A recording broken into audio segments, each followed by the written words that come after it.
Hi guys, it's Wednesday night and I was on my way home from the vet with my dog who's been a little bit sick, and I was listening to the Delilah show, and today's dilemma kind of just really hit home for me. She read a letter from a lady who kind of has lost that sparkle for Christmas. She was really into Christmas and the holidays and all that fun stuff, and a few years ago her father passed away on Christmas Day. And more recently, she found out that her mother has Alzheimer's and it is quickly progressing, and her mother has just, unfortunately, a short amount of time left. And so this year for the holidays, this lady was not feeling like the sparkle, the pizzazz, the glitter of the holiday, and she wrote into the Delilah show, and it just kind of got me thinking about, kind of our experience with the holidays. I will admit that the last really good holiday for my family and I was back in 2009. My parents went out to see me. I lived about 3 hours drive from my parents, and they came out and they saw me. I had always been one of these people that loved the holidays. I grew up with a Christmas tree in my bedroom with the holiday season. My parents always made it a big deal to get a new ornament every year. We went to visit family and friends, and you did the holiday baking, and it was always a big deal.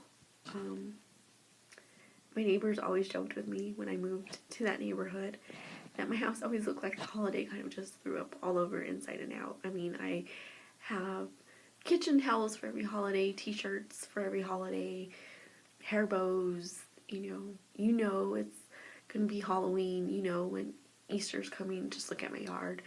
I would put up all the decorations, I have a huge window that looks out to the street. So I've always loved the holidays.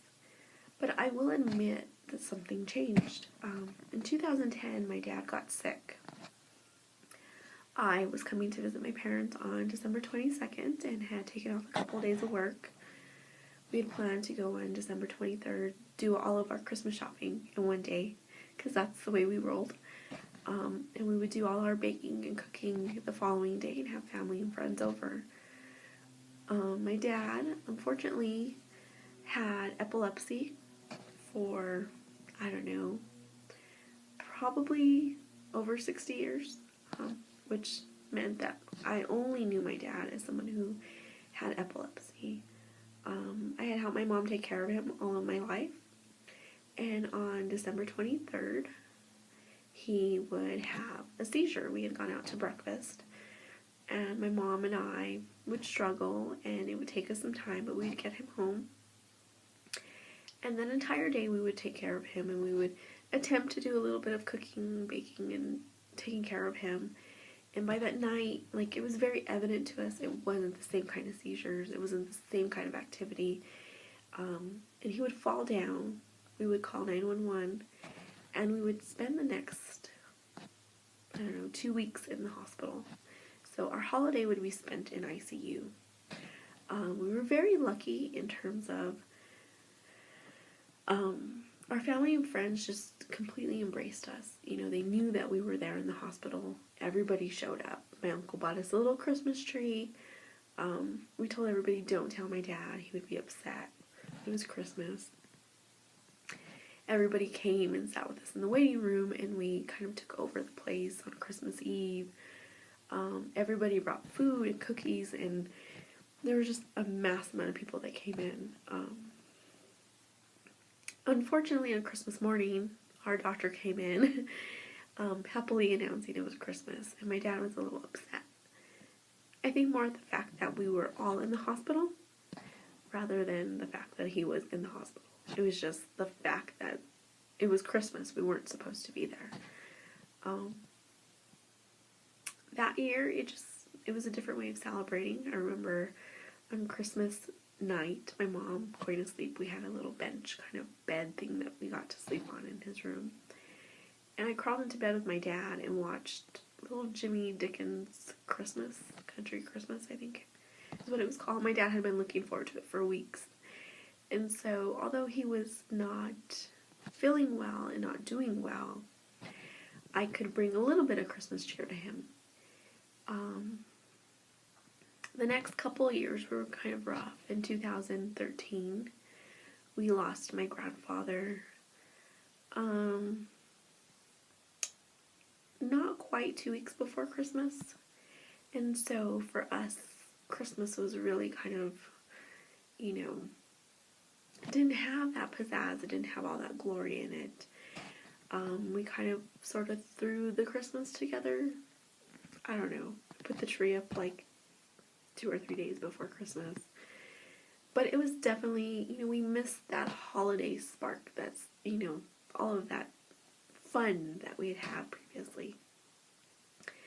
The following year, my dad would be going through chemo and radiation. We'd be in and out of the hospital. We would be everybody just puttering through the day. And so when Christmas came, it was a little frustrating. I think we were so tired, and my dad was not feeling well, and we were having visits from our nurse 3 and 4 times a week, and he was at the doctor 2 and 3 times a week. And so by the time Christmas came, we were exhausted. My parents owned a business as well, and so I still remember on the day of our Christmas party for their employees, my dad taking a nap and all the employees being out. And I went to take a shower, and I just sat on the shower floor and cried because I just knew that was the last holiday I had with my dad. And as special as I wanted to make it, it was so difficult. It was so difficult to know that this was probably going to be his last party with his beloved employees. It was going to be the last time that we had him there with us. And so I tried. I baked. I cooked. We did everything to make it the best that we could make it in the circumstance that we were in. I remember my dad going out and buying little stockings to stick his employees' bonuses in, and just being really excited over, the day, and me just being completely exhausted. This holiday season was just exhausting me. And I kind of feel very selfish now looking back on it, but realizing at the time it's what I needed. And I didn't put up the big Christmas tree. I didn't go all out with our huge nativity. My dad and I went to Family Dollar to go buy the little stockings for his employees, and we bought a little Christmas tree. And actually we bought 2. We bought one for my grandpa to put on his grave, and we bought one to put in the room that we spent the most time in. And we decorated it. I crocheted items to put on it. We bought a little nativity at the Dollar Tree, and kind of just decked out this room that we had. It's a kitchen with an adjoining sitting area, and that's where my dad and I spend most of our time during his illness. And so it was kind of like an old-fashioned Christmas. And as difficult as that holiday season was, we decorated with as much as we could. As much as I could physically do. I was exhausted. I was his caregiver. And for me, his care was more important than the decorations. But we still managed to decorate his bathroom with all of the snowman stuff. And it was really... It was fun, and we got to spend time with his employees. It was a difficult time, and through that difficult time, we tried to make it as special as possible. I remember my dad and I picking out very specific decorations and stuff at the store, and it wasn't like we didn't break the bank. It was going to the Dollar Tree, going to Family Dollar. It was letting him pick out the stuff that he wanted, and then going home and him sitting there watching me put up the tree, put the lights on, set out the little house that we bought that he liked, doing that kind of thing.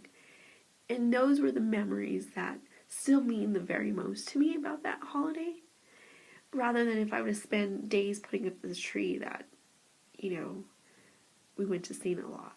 But I'll be back in the next video and kind of talk a little bit more about that.